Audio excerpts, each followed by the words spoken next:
13학년도 7월달 우리 생일 문제 같이 풀어보도록 하겠습니다. 1번입니다. 1번은 전통적으로 나오는 그런 윤리학을 구분하는 문제가 되겠네요. 가를 보시니까요. 윤리학은 도덕 판단에서 사용되는 도덕의 용어의 의미를 분석하고 명료화하고 도덕 추론의 타당성을 검증하는 게 핵심 과제랍니다. 그러면 이런 일을 주로 하는 윤리학은 메타윤리학의 분야가 되겠죠.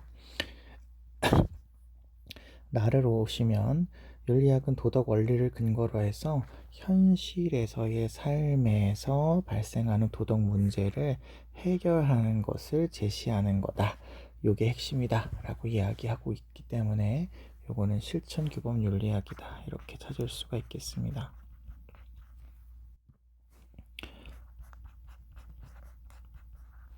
자, 그러면 1번부터 보겠습니다. 도덕 현상에 대해서 객관적인 서술이 최종적인 목표다 이렇게 얘기하시면 객관적인 서술을 중시하는 기술 윤리학에 대한 설명이지 메타 윤리학에 대한 설명이 아니죠.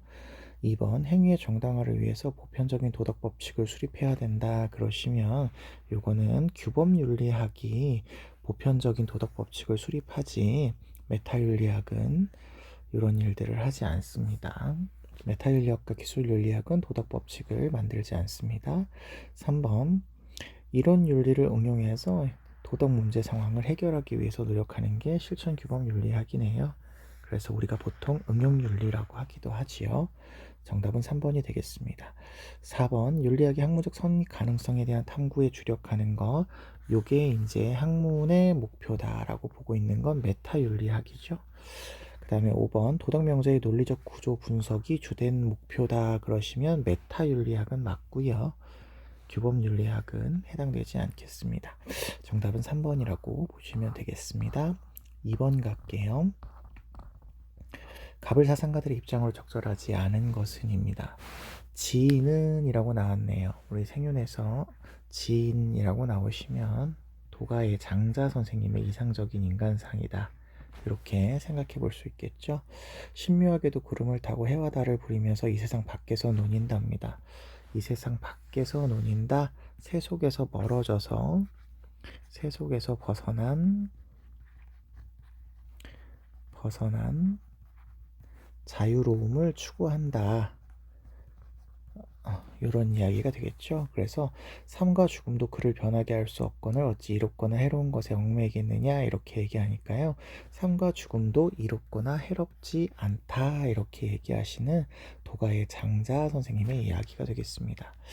그에 비해서 을을 보시니까 사람을 섬길 줄도 모르면서 어찌 귀신을 섬기고 삶도 모르면서 어찌 죽음을 알겠느냐라고 하는 공자 선생님의 제일 유명한 말씀이 나오죠. 그래서 현실주의적인 삶을 강조하시는 공자 선생님의 이야기다라고 볼 수 있겠습니다. 뒤에 보니까 어진 자는 살고자 인을 해치지 않고 자신을 희생해서라도 인을 이루고자 한다라는 살신성인의 자세를 얘기하네요. 자기 몸을 죽여서라도 인을 이루어야 된다라는 유교의 맥락을 말씀하고 계십니다.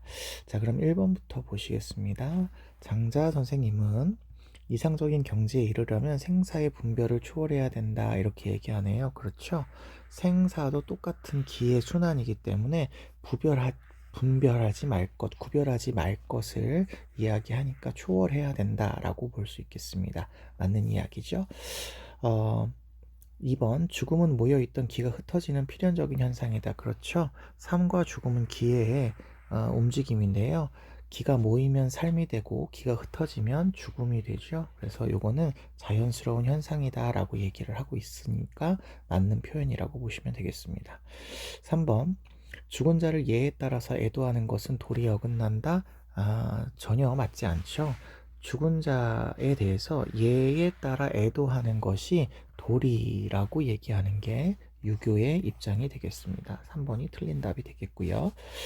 4번 선비는 인간다움을 실현하고자 자기의 죽음도 감수할 수 있다. 이거 살신성인에 대한 이야기를 하고 있으시니까요. 우리가 인이라는 단어를 인간다움이라고도 해석을 할 수 있죠. 그렇기 때문에 요거 살신성인의 자세다 라고 볼 수 있겠습니다. 5번 갑과 을 모두의 입장인데요. 죽음은 자연스러운 것이므로 그것에 얽매이지 말아야 된다. 요거는 동양의 사상가들 두 사람 모두가 공통적으로 죽음을 자연스러운 과정으로 보고요. 그것에 얽매이지 말라고 이야기하고 있어요. 그래서 정답은 3번으로 찾아주시면 되겠습니다. 3번 볼게요. 다음을 주장한 사상가의 입장으로 적절한 것만은 보기에서 있는 대로 고른 것은 이라고 돼 있네요.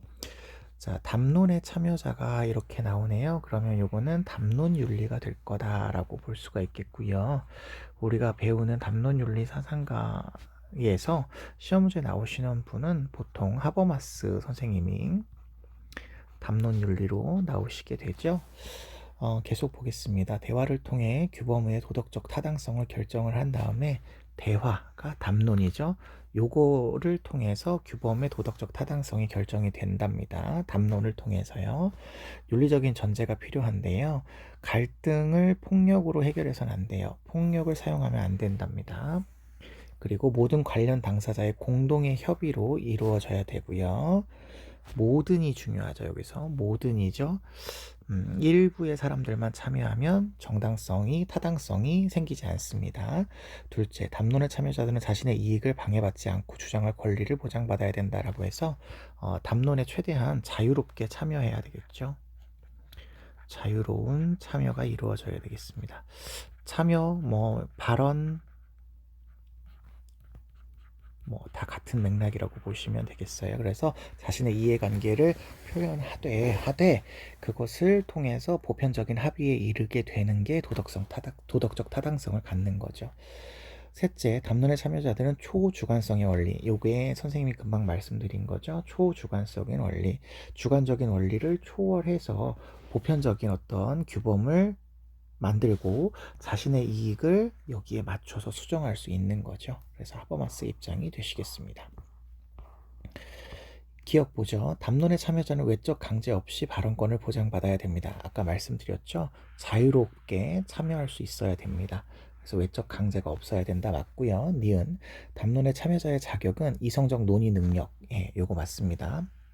이성적으로 말을 할 수 있는 사람이냐 그렇지 않느냐에 달려 있죠. 그렇기 때문에 관련 당사자는 모두 인간이라면 참여할 수 있으셔야 됩니다. 디귿 담론 참여자의 다수가 동의한 규범은 항상 타당성을 확보한다 이렇게 돼 있는데요. 다수가 동의한 규범이 아니고요. 담론 참여자 모두예요. 모두입니다. 다수자가 아니고요. 모두가 동의해야 됩니다. 리을 담론 참여자가 주관적 견해를 지니면 타당한 규범을 도출할 수 없다. 주관적 견해를 표출하되 타당한 규범이 되기 위해서는 이 주관적인 견해를 초월해서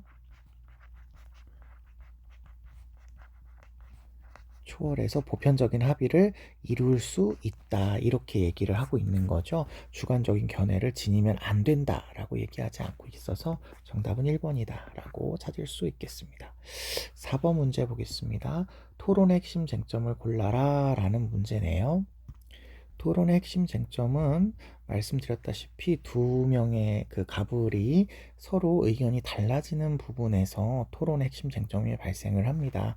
그래서 여기 세 번째 문단에 보시면 갑이 이렇게 아닙니다라고 해서 앞에 있는 분과 좀 다른 맥락을 얘기하고 있는 걸 알 수 있어요. 그래서 앞에 있는 분을 보시면 의뢰의 입장에서 다만 개인의 신체에만 적용되는 체세포 유전자 치료로 한정이 되어야 된다라고 해서 생명공학 질병을 위한 치료는 체세포 유전자 치료로 한정해야 된다 이렇게 얘기하고 있습니다.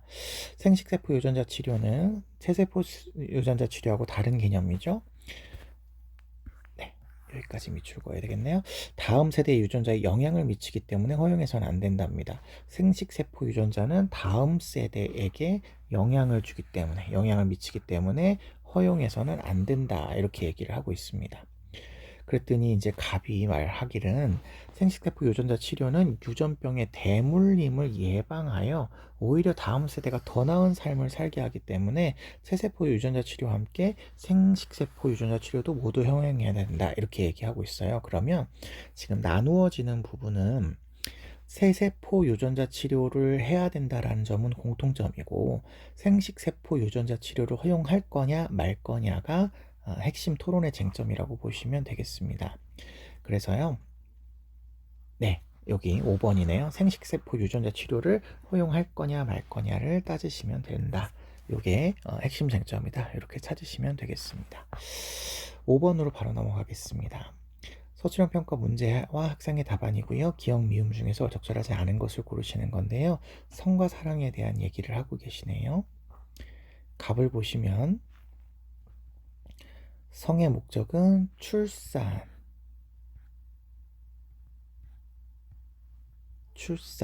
통해서 사회 구성원을 재생산하는 거랍니다. 그래서 사랑하는 남녀가 결혼을 하고요. 이게 결혼이 사회적 승인이죠. 결혼이라는 사회적인 승인을 거쳐서 행해는 도덕적인 관계만이 정당하다라고 얘기하고 있으니까 요거는 성에 대한 보수주의적인 관점이다 이렇게 볼 수가 있겠습니다. 보수주의의 관점이다 이렇게 볼 수 있겠고요.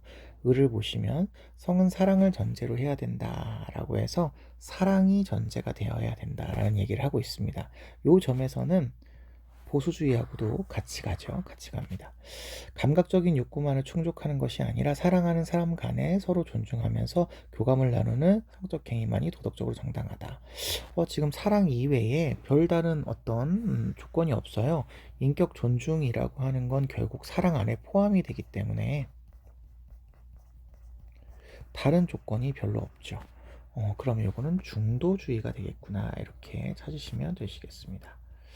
중도주의가 되겠습니다. 물론 공통점은 사랑을 전제로 하기 때문에 인격을 존중한다라는 게 공통점이 될 수는 있겠죠. 자, 기억 보겠습니다. 부부만이 바람직한 성적 관계가 주체가 된다. 그렇죠? 결혼을 해야 되니까 부부만이 바람직한 성적 관계의 주체입니다. 이 외의 존재에서의 성적 관계는 모두 정당하지 않다. 도덕적으로 인정할 수 없다. 이렇게 보고 계시죠. 을을 보시니까요. 니은 결혼 여부와 무관하게 사랑을 동반한다면 성적 관계가 도덕적으로 허용될 수 있다. 그렇죠. 유일한 기준이 사랑이었죠. 사랑이 필요 조건이자 충분 조건이었죠.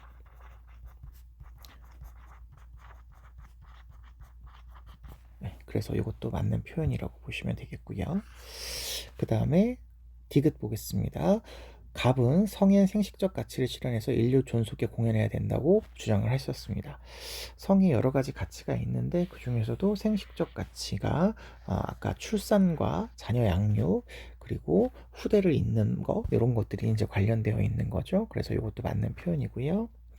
을은 성의 인격적 가치를 실현하는 것 이런 것이 종족의 보존을 목적으로 삼지 않아도 진정한 가치다 이렇게 보고 있으니까 사랑하면 된다라는 얘기를 하고 있는 거죠.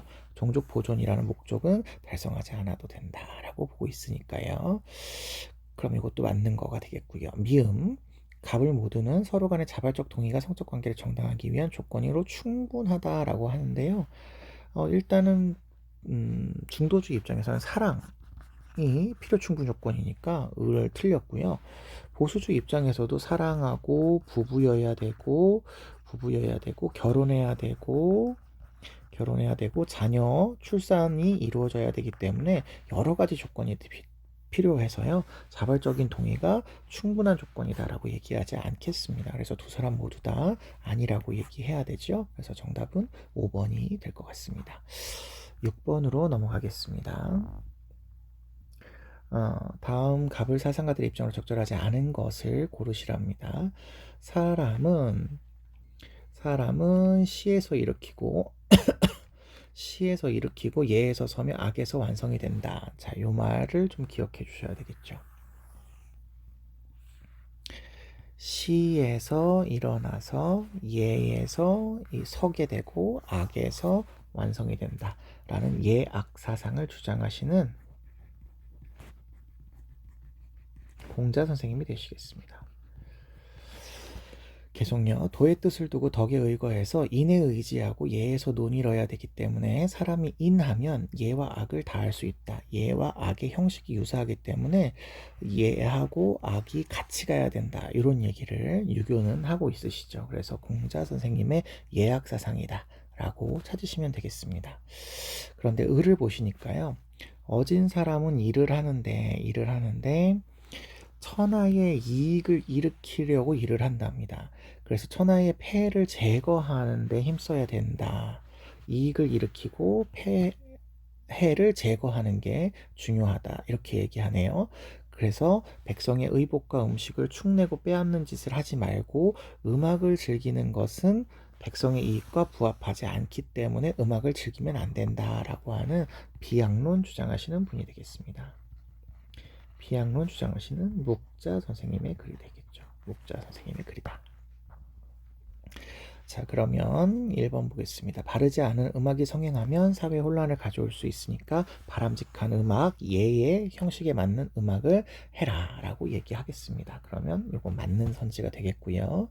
2번 군자, 이상적인 인간이죠. 이상적인 인간이 되기 위해서는 예와 악을 갖추어야 됩니다. 그렇죠. 예, 악, 그게 같이 가야 되니까요. 이것도 맞는 얘기가 되겠습니다.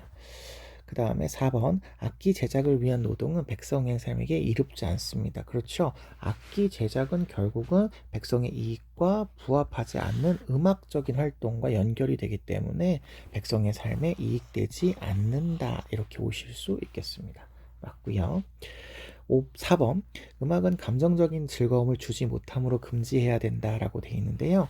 음악은 감정적인 즐거움을 주기는 하지만 백성의 이익과 부합되지 않는다. 이렇게 하셔야 됩니다. 그래서 이게 틀린 답이 되겠고요. 5번 위정자, 다스리는 사람이죠. 좋은 정치를 하기 위해서 음악의 가치를 따져서 공자의 경우에는 훌륭한 음악의 경우에는 예와 일치하기 때문에 함께 가야 된다 이렇게 얘기하고 나쁜 음악은 함께 가면 안 된다 이렇게 얘기하지만 묵자 선생님의 경우에는 음악의 가치는 백성의 이익이 안 되기 때문에 사용하면 안 된다라고 얘기하니까 어쨌든 따지기는 따지는 거죠. 네, 그래서 정답은 4번이 틀린 답이 될 수 있겠습니다. 7번 보시겠어요? 가불사상가들의 입장으로 적절한 것만을 보기에서 있는 대로 고른 것은입니다. 국제연맹은 모든 전쟁의 영원한 종식. 우리가 요거 쉬운 표현으로 이야기하면 영구 평화죠. 영구 평화.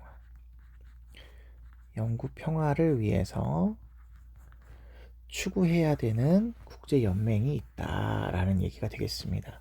개별적인 국가들의 자유를 보호하고 지속하는 데 관여를 하는 연맹인 거예요. 그러면 개별 국가의 자유를 침해하면 안 된다라는 얘기죠. 개별 국가의 내정 간섭 금지라든지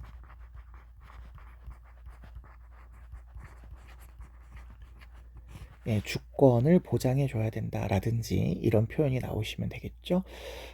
그 다음 문장 보시죠. 국제사회에서의 평화는 국제연맹을 통해서 달성될 수 있다. 그래서 국제연맹이 꼭 필요하다라고 이야기하시는 분입니다.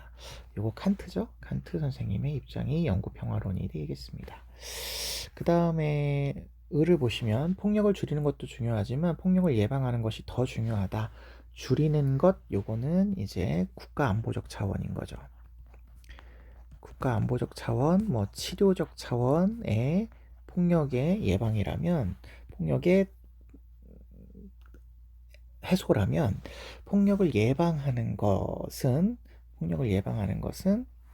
요거는 인간 안보적 차원인 거죠. 인간 안보의 차원인 거고 요거는 예방의 차원인 거죠. 예방의 차원인 거죠. 그래서 요게 좀 더 중요하다 이렇게 보고 있습니다. 그렇다고 해서 요거를 안 하는 건 아니에요. 하지만 요것이 더 중요하다라는 거죠. 전자는 소극적 평화 그리고 후자는 적극적 평화를 지향하기 때문에 소극적 평화만으로는 진정한 평화가 될 수 없고 진정한 평화를 위해서는 적극적 평화가 필요하니까요. 뒤에 부분이 더 중요하다라고 보는 갈퉁 선생님 되시겠습니다. 갈퉁 선생님 되겠습니다. 자, 그러면 기억 보겠습니다. 평화조약은 어떤 전쟁도 종식시킬 수 없다라고 되어 있죠. 평화조약은 앞에 보시니까 평화조약은 여기 평화조약이 나오지는 않았네요. 예, 평화조약은 평화 연맹이 아니고 평화를 맺기 위한 조약이에요. 근데 요거는 전쟁을 종식시키기 위해서 맺는 조약인 거죠. 그러니까 이거는 말이 안 되는 말이 같아요. 평화 조약은 전쟁을 종식시키기 위한 건데 이게 어떤 전쟁도 종식시킬 수 없다 이러시면 잘못된 표현이 되겠죠. 니은 이걸로 뭐 평화가 영구 평화가 충분하다 그러면 아니겠지만 전쟁은 끝낼 수 있는 거죠. 니은 국제연맹은 국가 권력을 지배하는 것을 목표로 하지 않는다. 그렇죠. 개별 국가의 권력을 있는 그대로 존중해야 되기 때문에 이걸 지배하는 것을 목표로 하지 않는다. 그러면 맞는 표현이 되겠습니다. 자, 그 다음에 갈통을 보겠습니다. 경제적 착취의 죄거는 여러분 요거는 좀 기억해 주세요. 경제적인 착취 그리고 정치적인 억압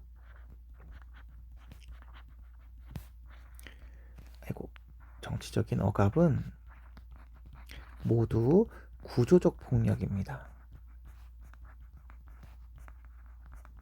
구조적인 폭력에서 나오는 거예요. 간접 폭력이죠. 이거는 적극적인 평화를 위해서 필수 조건이래요. 요거 폭력 제거해야 되겠죠. 요거 폭력이니까 제거해야 되겠죠. 적극적인 평화를 위해서. 그럼 요거 맞는 표현이 되겠습니다. 그 다음에 리을, 갑과 을 모두고요. 정치 체제의 개선은 평화 실현에 기여할 수 있다. 그렇죠. 칸트의 경우에는 국내 정치 체제가 공화정 체제여야 한다라는 걸 전제를 하고 있기 때문에 공화정 체제가 아닌 국가는 공화정 체제가 되면 어느 정도 평화 실현에 기여할 수 있게 되는 거고요. 정치 체제가 바람직하다라는 걸 갈퉁에게 적용한다면 구조적인 평화가 이루어졌다라는 거기 때문에 이것도 평화 실현에 기여할 수 있게 된다 이렇게 보셔야 돼서 두 사람 모두가 동의할 내용이 되겠습니다. 그래서 정답은 5번이다 이렇게 찾아주시면 되겠습니다. 8번 보시죠.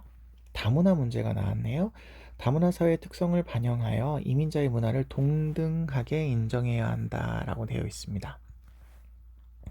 동등하게 인정을 해야 된답니다. 그래서 정부는 모든 문화가 정체성을 유지하면서 조화를 이루도록 이민자 정책을 시행해야 된다라고 보고 있으니까요. 이거 샐러드 볼 모델이 대표적인 다문화 정책 모델이죠. 그에 비해서 을을 보시면 다문화 사회에서 문화적 차이로 인해서 사회 혼란을 예방할 필요가 있기 때문에 정부는 이민자가 출신국의 문화적 특성을 포기하고 주류의 문화에 편입되어야 된답니다. 출신국의 문화적 특성을 포기하고 주류 사회에 흡수되도록 되어야 된답니다. 이런 식의 우리가 정책을 동화주의 정책이라고 하죠. 동화주의 정책이라고 합니다. 자, 그러면 기억 보겠습니다. 문화 간에 우열을 두는 것은 사회 통합을 저해한다. 그렇죠. 우열을 두지 않고 아까 위에 보면 동등하게 존중을 하죠. 그래서 이거 맞는 거고요. 그리고 니은 주류 문화와 이민자 문화 간의 공존을 보장해야 된다라고 되어 있는데요. 공존을 보장하는 게 아니라 출신국의 문화적 특성을 포기해야 돼요. 그래서 공존을 보장하지 않습니다. 그 다음에 디귿 문화를 단일화시키기 위해서 하나로 만드는 거죠. 하나로 만들기 위해서 이민자 정책을 추진해야 된다라고 해요. 그때 이민자 정책은 출신국의 문화를 포기하는 정책이 되겠죠. 그럼 이거 맞는 얘기가 되겠습니다. 리을 보시죠. 갑과 을 모두 문화를 융합해서 새로운 문화를 형성해야 된다라고 보고 있으시네요. 문화를 융합해서 새로운 문화를 형성해야 된다라는 얘기를 하지 않고 있죠. 요거는 이제 문화 융합, 사회문화 시간에 나오는 얘기인데 일단 을의 입장에서는 문화를 동화시켜서 주류 사회의 문화만 유지해야 되지 새로운 문화 형성하지 않습니다. 그리고 갑의 경우도 이민자의 문화를 존중해서 각각의 문화가 있는 거지 새로운 문화를 형성하는 건 아닌 거죠. 그래서 갑을 모두가 틀렸다라고 생각하시면 되겠습니다. 정답은 2번이라고 찾아주시면 되겠네요. 9번 문제 보겠습니다. 갑 사상가가 을 사상가에게 제비할 수 있는 비판이랍니다. 갑을 먼저 보실게요. 벌써 그림이 어떤 사상가인지 알 수 있게 나와 있네요. 행위의 도덕성은 의무로부터 나오는 행위의 필연성에 따라서 정해집니다. 이렇게 되어 있습니다. 도덕적인 결정의 기준이 의무의 필연성이래요. 행위의 결과로 나타나는 객관에 대해서는 경향성을 가질 수 있지만 결과에 대해서는 이거 원해 라는 경향성을 가질 수는 있지만 도덕적인 존중심을 가질 수는 없다. 이렇게 얘기하고 있어요. 좀 말이 어렵지만 의무론을 주장하시는 칸트 선생님의 입장이다라는 거 알 수 있죠. 그에 비해서 을을 보시니까요. 행위에 대한 도덕적인 판단은 쾌락을 산출하고 고통을 줄이는 공리의 원리에 따라야 된다. 그러면 이거 공리주의 사상가라는 거죠. 공리주의 사상가다라는 거죠. 그런데 쾌락에는 질적 차이가 있대요. 양과 질을 구분하는구나. 그러면 요거는 밀 선생님이 되겠죠. 차이가 있으므로 어떤 쾌락이 다른 쾌락보다 더 바람직하다고 인정할 수 있대요. 그래서 쾌락의 종류에 따라서 좋은 쾌락, 나쁜 쾌락을 나눌 수가 있다고 보고 있습니다. 자, 지금 갑사상가가 을사상가에게 제기하는 거예요. 그러니까 칸트가 하는 얘기여야 되고 밀이 여기 뒤에 보면 간과하는 내용이어야 되겠습니다. 자, 보죠. 행복을 추구하는 것은 인간의 자연적인 성향이다. 이거 칸트가 얘기하죠. 자연적인 성향이지만 행복 추구가 곧 도덕적인 것은 아니죠. 도덕적인 것은 아니죠. 근데 자연적 성향인 건 맞아요. 그런데 이 말을 밀도 하죠. 밀도 하기 때문에 이거 간과하지 않는다. 이렇게 보시면 되겠습니다. 쾌락을 추구하고 고통을 싫어하는 게 인간의 자연적인 성향이니까요. 2번, 행복 추구와 도덕적 의무의 이행은 양립할 수 없다? 아니에요. 도덕적이지는 않지만 양립할 수 있습니다. 도덕적인 행위를 통해서 얻어지는 행복은 인정을 하죠. 그래서 요거는 칸트에서 이미 틀린 답이고요. 3번, 보편 타당한 원리보다 상황에 따라서 다른 행위를 해라? 아니죠. 보편적이고 절대적인 도덕 원리에 따라서 해야 되죠. 그래서 칸트의 도덕 원리는 정언 명령의 형식을 띠고 있죠. 정언 명령, 고정되어 있는 하나의 명령의 형식을 띠고 있습니다. 요거에 따라서 달라지지 않습니다. 4번, 감각적인 쾌락보다는 정신적인 쾌락이 더 바람직한 쾌락이다 라는 얘기를 미리 하죠. 그래서 간과하지 않는데 칸트는 이런 얘기를 하지 않죠. 바람직한 쾌락 이런 얘기를 하지 않죠. 정신적인 쾌락과 감각적인 쾌락을 이거 나눠가지고 바람직한 쾌락을 추구해라 이런 얘기 하지 않기 때문에 앞에도 칸트의 얘기는 아닌 겁니다. 정답은 5번이 되겠네요. 선의지에서 비롯된 행위만이 오로지 선의지만이 무조건적으로 선하다고 할 수 있다. 이렇게 얘기하니까 칸트의 얘기가 맞고요. 밀은 아니죠. 최대 다수 최대 행복이 산출하면 되는 거죠. 그러니까 정답이 5번이 되겠네요. 10번 가겠습니다. 가불병 사상가들의 입장을 나의 그림으로 탐구하고자 할 때 A에서 D에 들어갈 적절한 질문만을 보기에서 있는 대로 고른 것은입니다.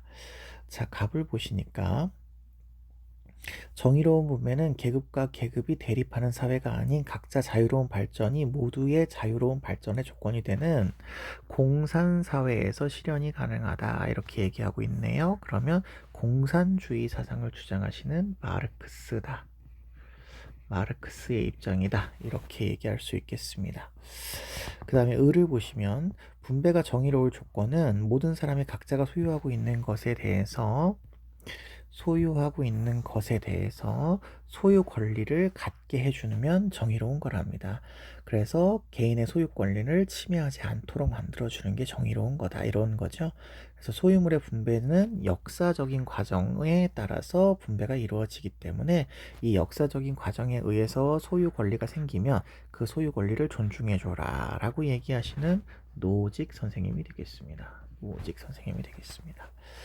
병씨를 보시죠. 정의의 1차적 주제는 사회 제도가 권리를 배분하고 사회 협동체의 이익을 분배하는 방식과 관련된다.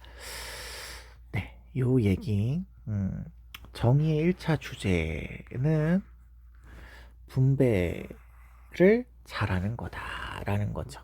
분배하는 방식, 즉 절차가 정의롭냐, 절차의 공정성이 마련되어 있느냐 그렇지 않느냐와 관련이 된다라는 표현이 되겠습니다. 그래서 정의가 실현된 사회가 질서 정연한 사회인데 이 사회에서는 공적 정의관의 규제를 받는다라고 되어 있으니까 이거는 롤스 선생님이 되시겠네요. 자, 그런 사회는 이제 서로 개인의 이익만 추구하는 게 아니라 서로에게 이익을 가져오는 협동체제의 모습이다라고 롤스는 얘기하고 있습니다. 자, 플로우 차트의 문제이니까요. 세 사람을 이렇게 비교하시면 되겠습니다. 롤스, 노직, 그리고 맨 앞에 마르크스까지 이렇게 비교해서 보겠습니다. 기억 보죠. 경제적 불평등을 허용하는 분배 원칙은 부당한가? 경제적 불평등을 허용하는 원칙은 부당하냐라고 물어본다면 마르크스 입장에서는 경제적인 불평등에 반대하는 입장이시기 때문에 요거 X다 이렇게 보시면 돼요. 모두가 평등한 사회를 꿈꾸고 있으니까요.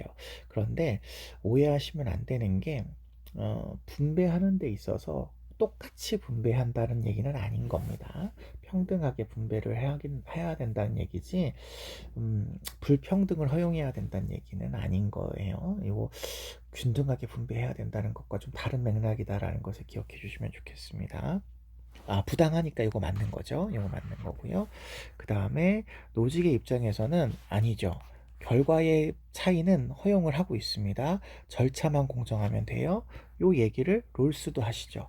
롤스도 절차만 공정하면 결과에 있어서의 차이를 허용하고 있어요. 그래서 요거는 맞는 답이다. 찾을 수 있겠습니다. 니은 개인은 자신이 타고난 사회적 지위에 대한 소유 권리를 지니는가 라고 되어 있죠. 네. 개인은 자신이 타고난 사회적 지위에 대해서 소유 권리를 지니는가 라고 할 때 노직의 입장에서는 당연히 타고난 선천적인 어떤 능력에 따른 지위이니까요. 요거는 타고난 거니까 당연히 소유 권리를 지닌다 이렇게 얘기할 수가 있을 것 같아요. 그런데 롤스의 입장에서는 사실은 이게 소유 권리를 지니느냐라고 하는 것에 대해서 지닐 수 있느냐라는 질문으로는 이게 맞는 얘기가 돼요. 정당하게 내가 소유 권리를 가질 수 있다라는 점에서 이게 맞을 수 있고요. 이 사회적 지위를 내 거로 얻기 위해서 물론 절차가 좀 필요하겠죠. 공정한 절차가 필요하겠죠. 그 사회적 지위가 내 거가 될 수 있으려면 그 사회의 절차적인 정의가 마련되어 있어야 되겠죠. 하지만 그런 절차적 정의가 마련되어 있다면 개인의 소유 권리로 인정할 수 있기 때문에 롤스는 동의할 수 있는 표현이 될 수 있어요. 그래서 요게 틀린 답이 되는데 요 선지는 약간 좀 좋지 않은 그런 선지인 것 같습니다. 딕은요. 부정의한 이전 과정을 바로잡는 국가의 개입은 정당하냐? 그렇죠. 부정의를 교정하기 위한 국가의 개입은 정당하다. 이렇게 보셔야 되죠. 리을, 원초적인 입장에서 당사자는 타인의 이익에 관심을 갖느냐? 타인의 이익에 관심을 갖지 않죠. 오로지 자신의 이익에만 관심을 갖게 됩니다. 그래서 자신의 이익을 극대화하려는 원칙에 합의하게 되죠. 그래서 정답은 기억, 디귿 이렇게 찾으시면 되겠는데 니은 선지가 약간 좀 선지로서 우리가 가져가야 될 그런 선지는 좀 아닌 것 같아요. 요거는 조금 애매한 선지가 될 수 있을 것 같습니다. 넘어가시고요. 11번 보겠습니다. 가을 사상가들의 입장으로 적절하지 않은 것은입니다. 사람은 태어날 때부터 욕망을 지니고 있어서 일정한 기준과 한계가 없으면 다투게 된답니다. 욕망을 태어날 때부터 지녔다라고 하는 건 성악설적인 측면인 거죠. 성악설적인 측면이고요. 선왕이라는 분이 예의를 제정했어요. 요거 후천적으로 형성했다 이런 표현이잖아요. 예, 그래서 요거 순자다라는 것을 우리가 알 수 있을 것 같습니다. 지혜 있는 자 어리석은 자를 구분을 했는데 그 기준이 바로 이 예다라고 얘기하고 있으십니다. 그래서 인의예지의 도덕성을 주장하시는 그런 유교 사상가 중에서도 성악설을 인정하시는 순자의 입장이다라고 볼 수 있겠습니다.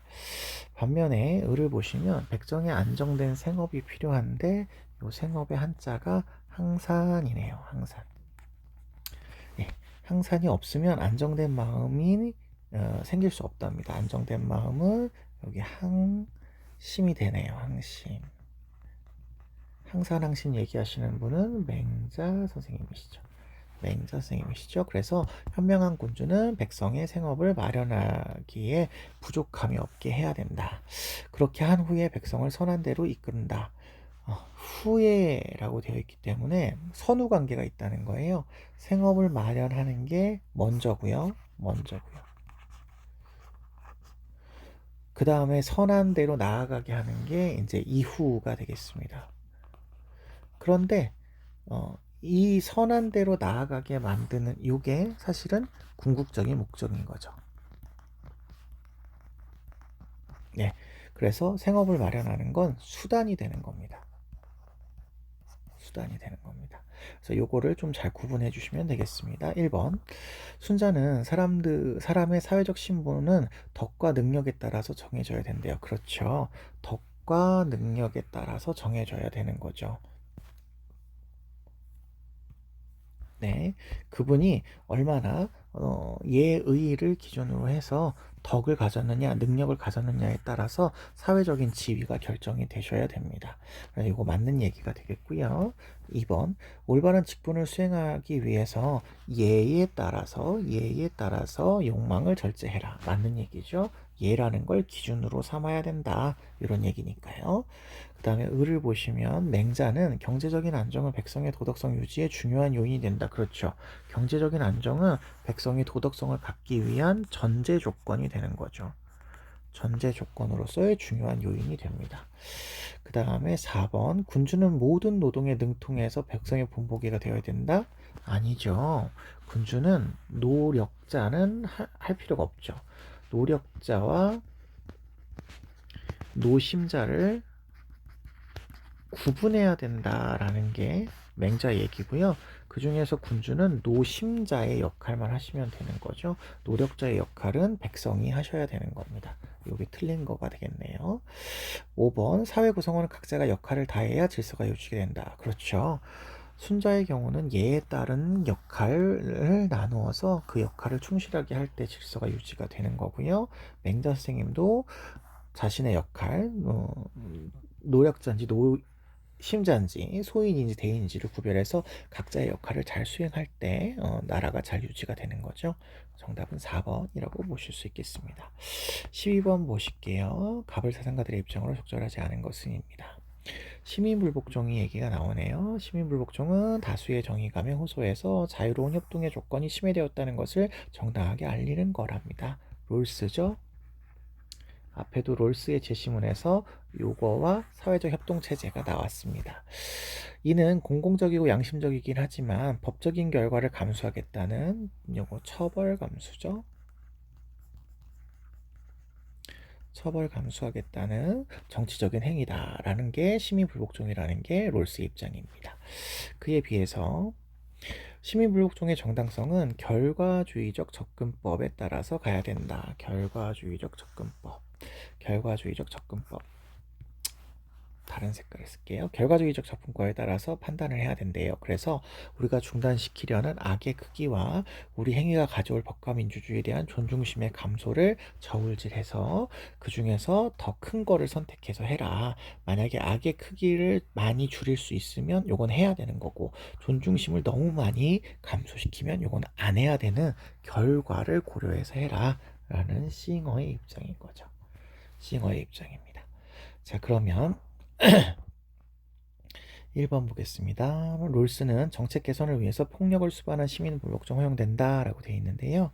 롤스는 비폭력적인 방법을 써야 된다를 주장을 하시죠. 이거는 뭐 싱어와의 공통점이기도 해요. 2번 소수자의 재산 소유권이 침해되면 시민불복종은 전개될 수 있다. 자, 재산 소유권이라고 하는 건 재산을 소유할 수 있는 권리, 즉 사유재산권을 의미합니다. 사유재산권은 기본권의 영역이라고 말씀드렸죠. 기본권의 영역이기 때문에 기본권의 영역이 침해가 되는 경우에는 시민불복종이 전개될 수 있어요. 무조건 다 할 수 있는 건 아니지만 심각하고 현저한 부정인 경우에 전개될 수 있습니다. 요거 가능성으로 표현을 해요. 맞는 겁니다. 3번 시민불복종은 보편적인 법치 원리를 위반하는 행위다라고 되어 있습니다. 시민불복종은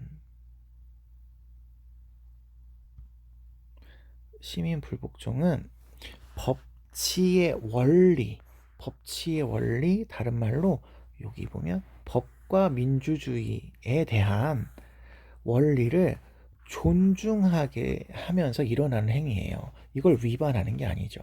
그런데 이게 법치의 원리가 아니라 법을 위반하는 행위다. 그럼 이건 맞는 거예요. 근데 이건 법치의 원리이기 때문에 요 얘기를 하는 것을 기억해 주시면 되겠습니다. 4번 시민불복종은 다수를 설득하기보다 강제하기 위한 시도다. 여기도 폭력을 사용하지 않거든요. 그래서 강제로 사용하지 않고요. 다수를 설득하는 그런 활동이라고 얘기합니다. 왜냐하면 강제를 사용하면 사회적인 이익보다 고통이 증가하기 때문에 그렇겠죠. 5번 시민불복종은 부정의에 즉각 대응하는 행위여야 된다. 이거는 롤스도 즉각 대응이 아니고요. 최후의 수단이고요. 기존에 할 수 있는 방법들을 해보고 해야 된다라고 얘기하고요. 그 다음에 싱어도요.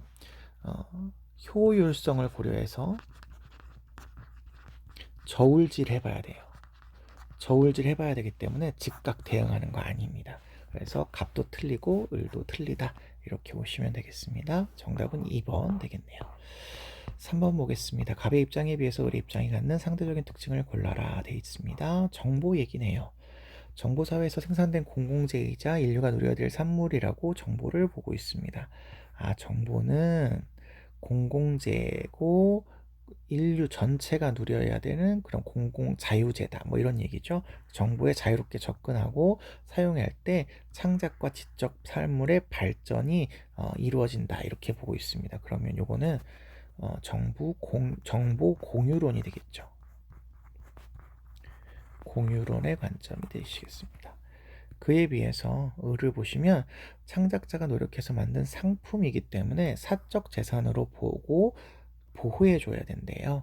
그래서 정보 이용에 대한 대가를 지불할 때, 그럴 때 이제 뭔가 내 거를 사용한 것에 대해서 재가가 오기 때문에 창작 의욕을 높아지고 보다 더 좋은 정보를 생산할 수 있다라는 얘기가 됩니다. 정보 사유론이죠.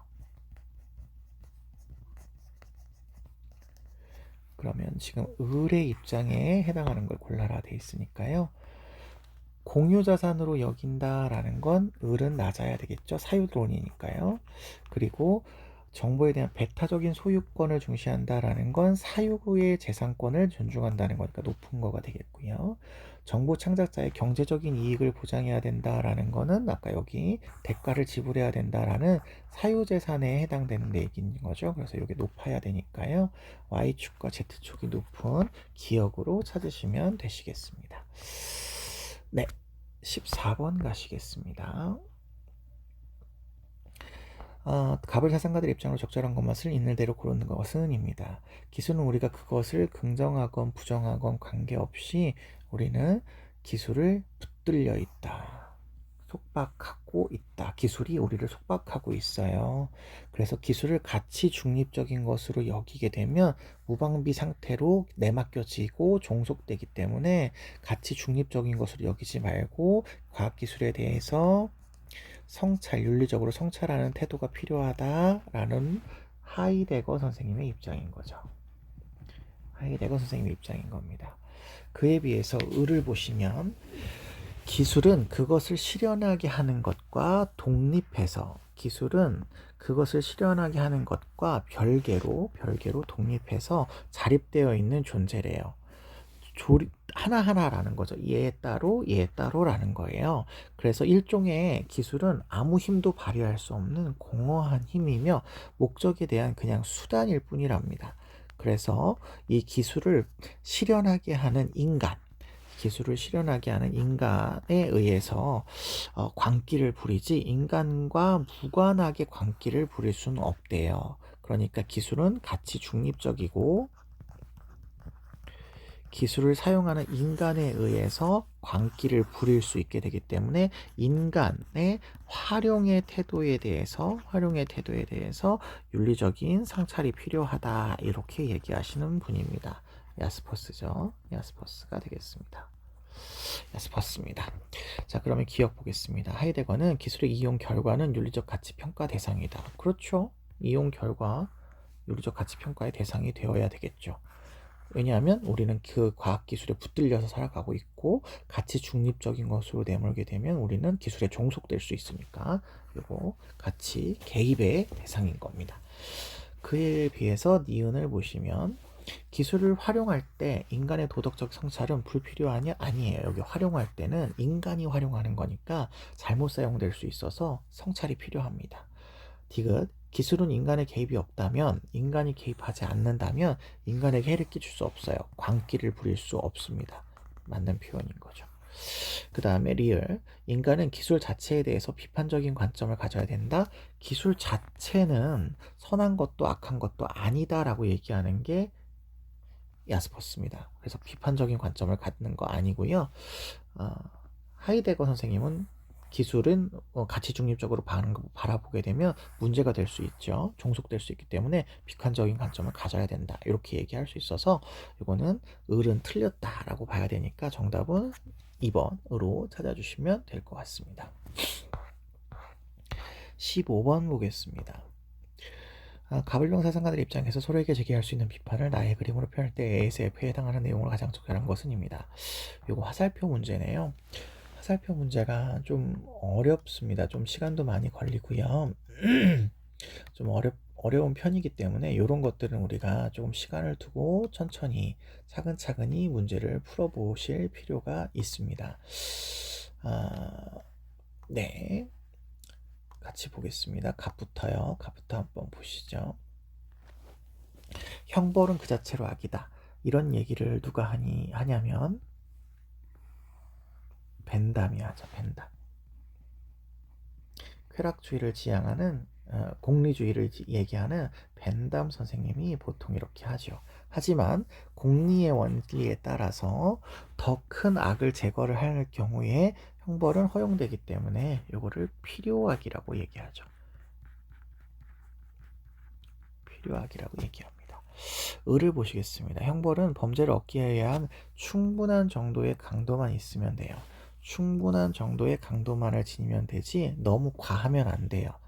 과하면 오히려 악이 늘어난다는 점에 있어서 벤담과 동일합니다. 그렇기 때문에 종식 노형형만으로도 가장 완강한 자의 마음을 억제하기에 충분하기 때문에 사용에 반대해. 그러면 이거는 베카리아가 되겠습니다.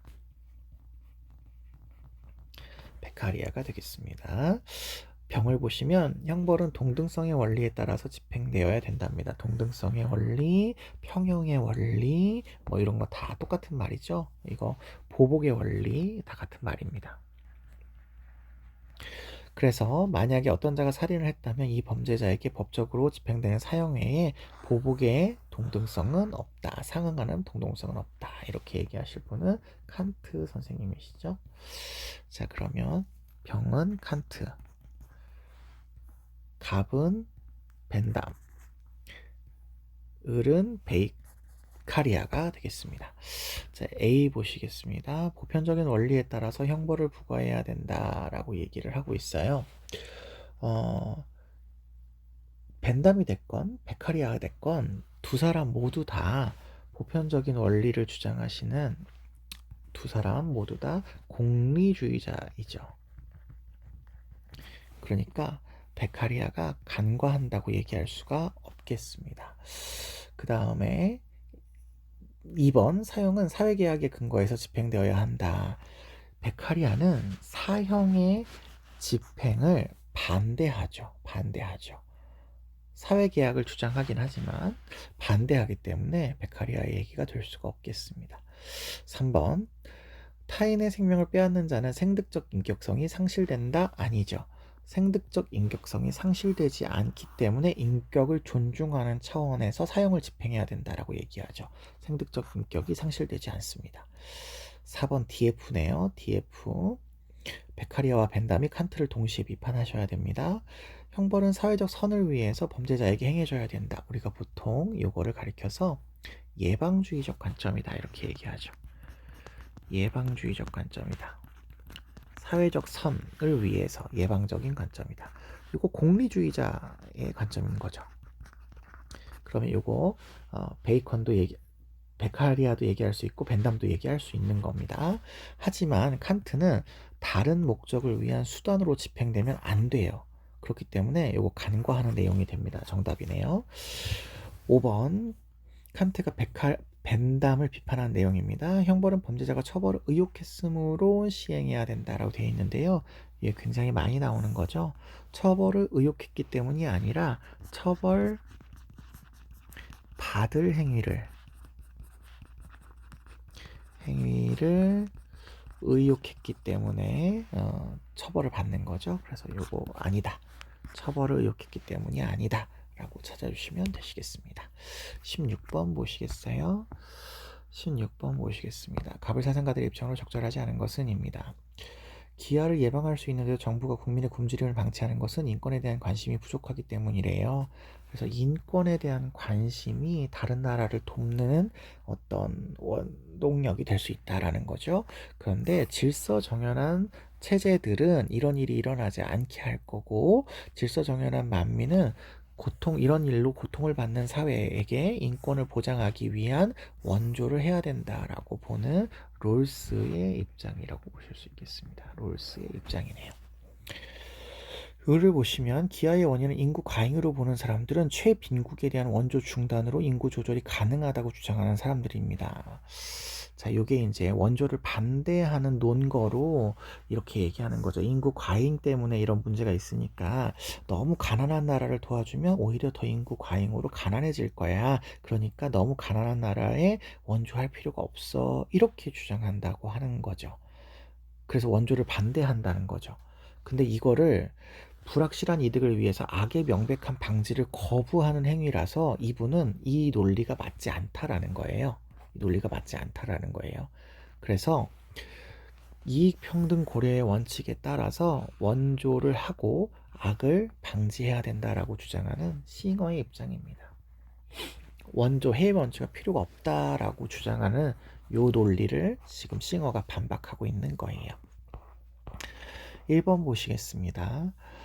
롤스는 원조 대상국의 인권이 보장된다면 원조를 중단할 수 있어요. 그렇죠. 원조의 중단 시점이 있죠. 원조의 대상국이 적정 수준의 사회가 되면 더 이상 원조할 필요가 없습니다. 그래서 이거 맞는 표현이 되겠고요.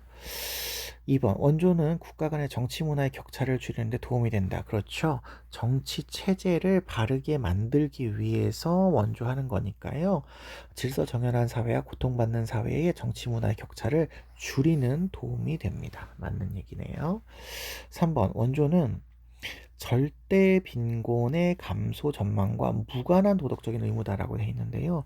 절대 빈곤을 감소하기 위해서 원조해야 된다라고 보시는 게 싱어의 입장인 거죠. 싱어 입장인 거죠. 무관하지 않습니다. 틀렸네요. 4번 원조로 발생하는 손해인 거죠. 원조 결과로 인한 선이 있다면 선이 악보다 커야 되겠죠. 작아야 된다라고 했으니까 맞는 얘기네요. 5번 갑과 을을 보시면 빈곤국일자라도 원조 대상에 포함되지 않을 수 있다. 그렇죠. 지금 4번의 경우와 같은 경우에 싱어가 만약에 뒤집히면 이렇게 되지 않고 악이 더 커요. 그러면 빈곤한 나라여도 포함되지 않을 수 있게 됩니다. 롤스의 입장에서는 그래서 싱어는 아니고요. 롤스의 입장에서는 빈곤한지 안 빈곤한지가 원조를 결정하는 기준이 아니죠. 그렇기 때문에 빈곤국이어도 도와줄 수도 있고 빈곤국이어도 안 도와줄 수도 있어요. 그래서 포함되지 않을 수 있다에 맞다 이렇게 보시면 되겠습니다. 싱어가 맞는 거죠. 포함되지 않을 수 있다니까요. 싱어가 맞는 거네요. 네, 맞는 거죠. 포함되지 않을 수 있다니까요. 그래서 정답은 3번이라고 찾아주시면 되겠습니다. 17번 가겠습니다. 다음을 주장한 사상가 입장에서 문제 상황 속에 A에게 제시할 수 있는 조건으로 적절한 것은 입니다. 조언으로 적절한 것은 자기를 잃고 얘를 돌아가라. 이게 인이다 라고 얘기하니까 유교 사상가 중에서도 극기봉례를 주장하시는 공자 선생님이 되시겠네요. 그래서 어진 사람은 자신이 서고 싶은 대로 주위의 사람을 세워주고 자신이 이루고 싶은 대로 주위 사람을 이루게 한다. 역지사지의 태도를 갖는다. 요거를 한 글자로 우리는 서의 관점이다. 이렇게 얘기하죠. 문제 상황 보시겠습니다. A는 뉴스에서 태풍으로 인해서 피해를 본 땡땡 지역의 지재민을 돕기 위한 모금 활동 소식을 들었고 여행을 가기 위해서 모은 용돈 일부를 기부해야 될지 고민하고 있대요. 그러면 공자 선생님께서는 입장 바꿔서 생각해봐. 이렇게 얘기하겠죠. 1번 모든 사람을 차별하지 않는 사랑 겸해라고 되어 있는데요. 유교는 좀비 친소, 선악 미추를 구별해서 사랑하라고 하죠. 2번 역지사지의 마음으로 이재민을 헤아리랍니다. 이게 정답이 되겠네요. 3번 연기의 법칙, 요거는 불교에서 얘기하는 연기의 법칙이라서 유교에서 해당되지 않고요. 의로움보다 자신의 이익을 우선적으로 고려해라 아니에요. 견리사의죠.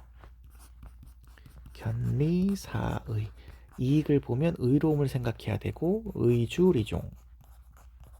의로움이 주인이고 이익은 종입니다. 종.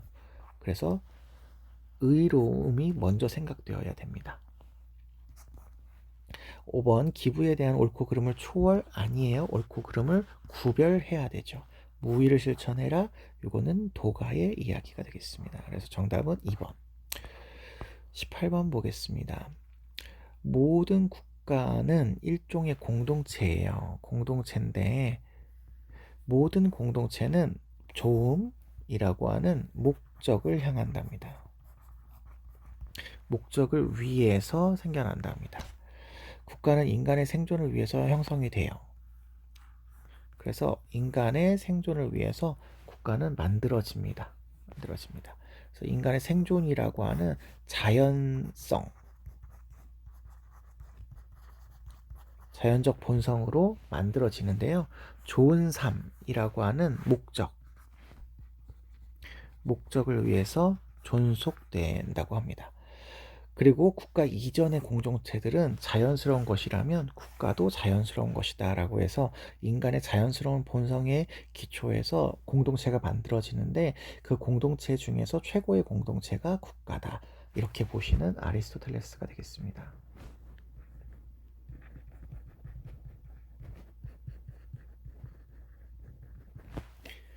을을 보시면요. 모든 사람을 떨게 하는 공공의 힘이 없는 상태에서 그러면 공공의 힘인데 모든 사람을 떨게 할 수 있는 힘이 있어야 된다는 얘기를 하는 건데요. 이게 없으면 전쟁 상태랍니다. 그래서 국가 속에서 인간은 스스로를 구속을 부과하는 궁극적인 원인과 목적은 자기 보존과 그에 따른 만족에 있대요.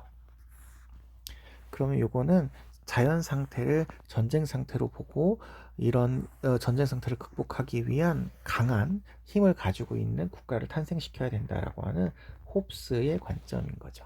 홉스의 관점인 겁니다. 자, 그러면 1번 보겠습니다. 아리스토텔레스는 인간은 국가 안에서만 최고선에 이를 수 있다라고 얘기하죠. 그렇죠. 국가가 없으면 최고선을 이룰 수가 없어서 인간은 반드시 국가가 있어야 되고 국가가 필요 없는 존재는 인간 이하이거나 인간 이상인 존재만 이렇다라고 얘기를 하고 있기 때문에 이거는 맞는 선지가 되겠습니다. 2번 국가는 인간이 물질적인 생활을 충족시키는 기능을 수행한다. 이걸로 충분하지는 않지만 인간의 생존을 위해서 존재하는 국가는 이런 기능을 합니다. 요거 다른 표현으로 자족적인 공동체 역할이에요. 공동체 역할을 합니다. 하지만 이게 궁극적인 목적은 아니죠. 역할을 수행합니다. 맞습니다. 3번 홉스는 사회계약의 산물인 국가는 시민에게 강제력을 행사할 수 있어요. 그렇죠. 모든 사람을 떨게 할 수 있는 강제력을 행사할 수 있어요. 그 힘을 다 넘겨주었어요. 맞습니다. 4번 시민의 안전과 평화를 위해서 자기 생명권을 국가에 양도한다. 자기 보존을 위해서 사회계약을 맺습니다. 하기 때문에 생명권을 국가에 양도하지 않습니다.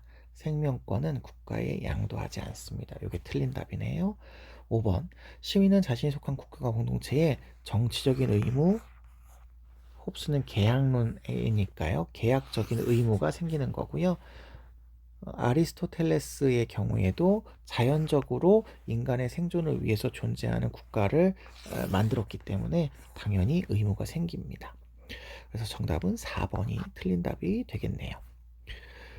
19번 보겠습니다. 가불병 사상가들의 입장을 나의 그림을 표현할 때 A에서 D에 해당하는 적절한 지술만을 보기에서 있는 대로 고른 것은, 갑을 보시니까 인간은 인간에 대한 의무 외에 다른 의무를 갖지 않습니다. 자, 이렇게 나올 때 대한 앞에가 직접 의무의 대상이 된다, 이렇게 말씀을 드렸죠. 그러면 이분은 인간중심주의라는 거고요. 늙은 말이 수행에 대한 봉사에 감사하는 마음도 직접적으로 볼 때는 결국 인간 자신에 대한 의무에 불과하다. 감사하는 마음을 갖기는 해야 된다는 거죠. 그러면 요거는 간접 의무가 되는 거고, 말에 대해서는. 근데 요거가 필요한 이유는 결국 인간 때문이라는 거예요. 그래서 요거 칸트 선생님의 직접 의무, 간접 의무를 얘기하는 거다, 이렇게 보시면 되겠습니다. 을을 보실게요. 인간에게 도덕적인 관심을 두게 하는 것은 생명체가 지닌, 생명체 그러면 생윤에서 인간, 동물, 식물까지거든요. 목적 추구 능력 때문이래요. 이 목적 추구 능력은 모든 생명체는 고유의 선을 실현하기 위해 움직인답니다. 그래서 이 고유의 선이 결국 고유의 목적이 되기 때문에 목적론적 삶의 중심이 되죠.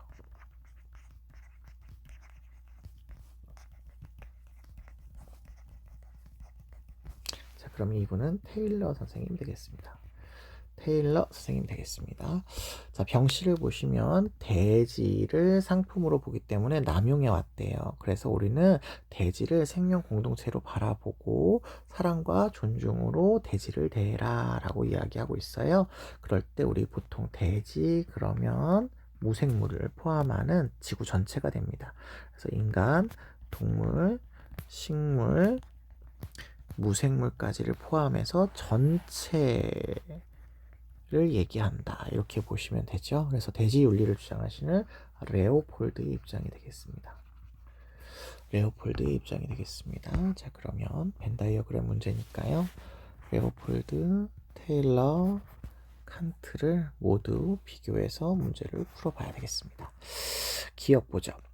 인간이 식물을 이용하는 행위는 정당화될 수 있대요. 인간중심주의자는 당연히 정당화될 수 있습니다.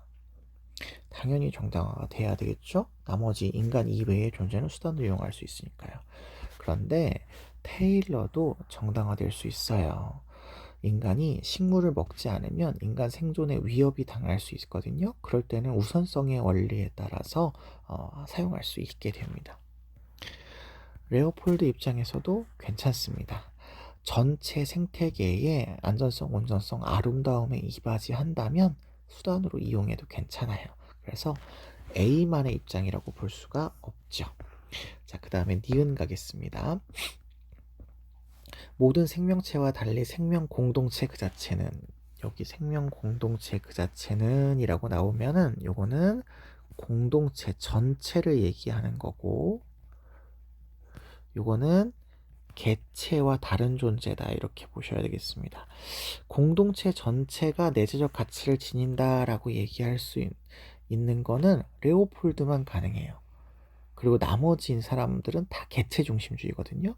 그래서 모든 생명체와 달리 생명 공동체 그 자체는 내재적 가치를 지니지 못한다, 이렇게 얘기한다면 모든 생명체는 내재적 가치를 지니고 있다, 이런 얘기예요.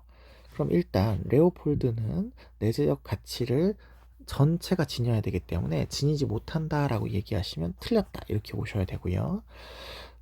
생명중심주의자인 테일러는 모든 생명체가 내재적 가치를 지닌다라고 얘기하셔야 되니까 맞는 거예요. 칸트는 모든 생명체가 아니라 인간만 내재적 가치를 갖죠. 인간만. 그러니까 모든 생명체와 달리 얘는 내재적 가치를 지니지 못한다, 그렇게 되면 칸트도 동의할 수 없게 됩니다. 모든 생명체도 내재적 가치를 지닐 수 없어, 이렇게 얘기해야 되니까요. 그래서 요거는 맞는 표현이라고 보시면 되겠고요. 그 다음에 디귿 가겠습니다. 유기체가 아닌 존재, 유기체라고 생윤에서 나오시면 이 유기체는 살아있는 존재이기 때문에 인간, 동물, 식물까지를 가리킵니다. 그래서 유기체가 아닌 존재는 무생물이에요. 무생물은 도덕적으로 존중의 대상이 될 수 있다라고 볼 수 있는 건 여기서 레오폴드만 가능하죠. 나머지는 다 뭐 인간, 동물, 식물, 인간이니까요. 이거는 아닌 겁니다. 그 다음에 리을 가시겠습니다. 동물은 도덕적으로 무능해도 도덕적인 지위를 지닌다라고 얘기하네요. 도덕적인 지위는 도덕적인 고려의 대상, 도덕적인 권리의 대상 뭐 이렇게 되는데요. 칸트는 오로지 인간만 가능하죠. 오로지 인간만 가능합니다. 그래서 틀리고요. 테일러는 인간, 동물, 식물까지가 도덕적인 고려의 대상이니까요. 동물은 진이죠. 무능한지 능력이 있는지 상관없이 진이죠. 그냥 생명만 가지고 있으면 되니까요. 레오폴드 선생님도 인간, 동물, 식물, 무생물은 모두 내재적 가치를 지니죠. 그러면 도덕적인 지위를 지녀야 되겠네요. 무능해도 상관없겠네요. 그러면 정답은 니은, 디귿, 리을까지가 정답이 되시겠습니다. 5번이 정답이 되겠네요. 20번 보겠습니다. 20번 다음을 주장한 사상과 입장을 적절하지 않은 것은인데요. 목민관 얘기가 나오네요. 그러면 우리 생윤에서는 목민관 강조하시는 분이 정약용 선생님이죠. 정약용 선생님의 이야기가 될 것 같습니다. 자애로워야 된대요. 자애롭고자 하는 반사는 청렴해야 되는 거고요. 청렴하고자 하는 사람은 전룡해야 된답니다. 아껴 써야 된답니다. 전룡은 목민관의 가장 중요한 인물이에요. 전룡은 목민관의 가장 중요한 임무고요. 백성을 사랑하는데 가장 먼저 해야 될 일을 합니다. 백성을 사랑하는데 가장 먼저 해야 될 일을 합니다. 그러면 일단은 백성을 사랑해야 되겠네요. 요거 애민정신 얘기하고 있습니다.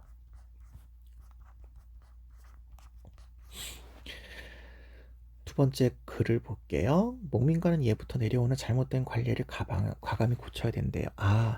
예부터 내려오는 관례라고 해도 잘못되면 고쳐서 바로잡아야 된다고 보고 있습니다. 굉장히 보수적이지 않고 개혁적이고 실용적이죠. 실학사상가이기 때문에 그렇습니다. 잘못된 관례를 왜 고쳐야 되냐면 백성의 고열을 착취하고 아전과 관원을 살찌우기 때문이랍니다. 백성에게 도움이 안 되기 때문이라는 거죠. 만일 고치기가 어렵다면 여기에 손대지 말아야 된대요. 고치기가 어렵다면 이런 거는 관심을 갖지 말아라 이렇게 얘기를 하고 계십니다. 자, 정약용 선생님의 얘기는 이렇게 제시문에서 그냥 찾으시면 돼요. 옳지 않은 것. 1번 전룡 실천해야 되죠.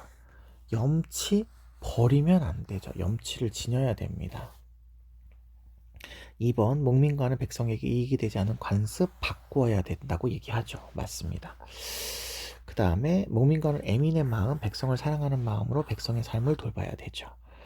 공과 사를 구별해야 되죠.